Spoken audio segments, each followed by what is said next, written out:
as quickly as possible. And what I want to highlight is that, probably you have all heard about Pondicherry. It was a former French enclave, and also it's quite well known for the Sri Aurobindo Ashram. And the town has, I will run through some pictures because it's a very visual presentation, and the highlight of this is the Asia Herbs projects that we did between 2002 and 2004. It is a European Commission project, and we worked with two partners from Italy. This was the Urbino, and France, Villeneuve-sur-Lot.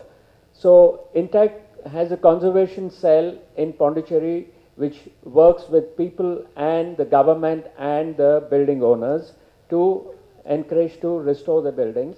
Colonial history is very checkered. It started with the Dutch, then the Danes came, and again the French and the Dutch rule, and it has been since 1700 to 1900, and the Tamil part is on the western side divided by canal.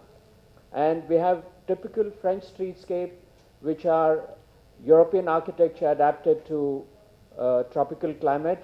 We have these French streets which are quite different than the other side of the town, which is the Tamil, where Tamil Nadu architecture is seen all over the Tamil part, but then most of these buildings have unfortunately disappeared, and the main architectural feature of the Tamil part is the verandas, or what they call Talavaram and then Tennai, and you have these beautiful streets which are continuous verandas. It's like you could go under the cover of these from the rain and from the sun, but like I said, most of it has disappeared, and Pondicherry has lost a number of heritage buildings. We had about 1,800 listed buildings in 1995, and today we have just about 500 left,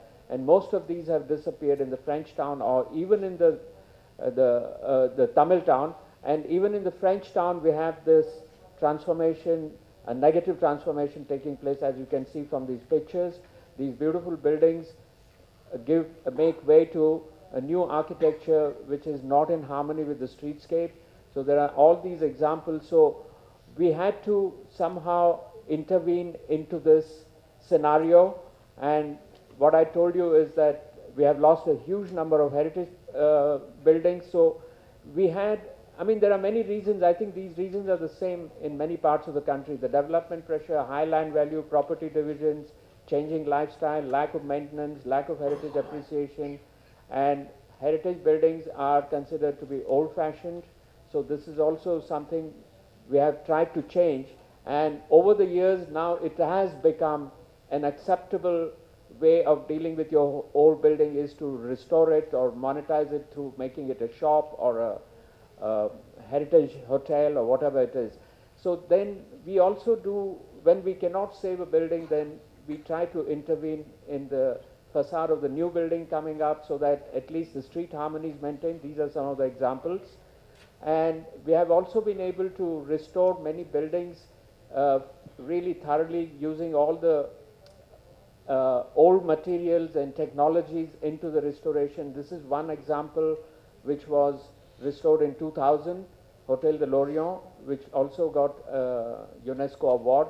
But then I come to the Asia Herbs program, and like Devashish said, I've been involved with from 88, and then first phase of INTACH was mostly listing, and then, but we were always sort of somehow geared or interested in actually achieving some results on the ground and not just making, let's say, reports or documentation.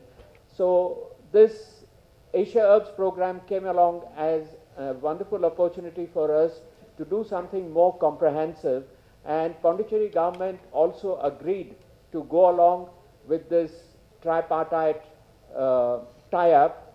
The idea was that the whole project was about 750,000 euros, of which 20% came from Pondicherry, rest a small amount from each of the partner cities, Villeneuve-sur-Lot in France and Urbino in Italy, and the rest of the nearly 65 to 70% came from the European Commission.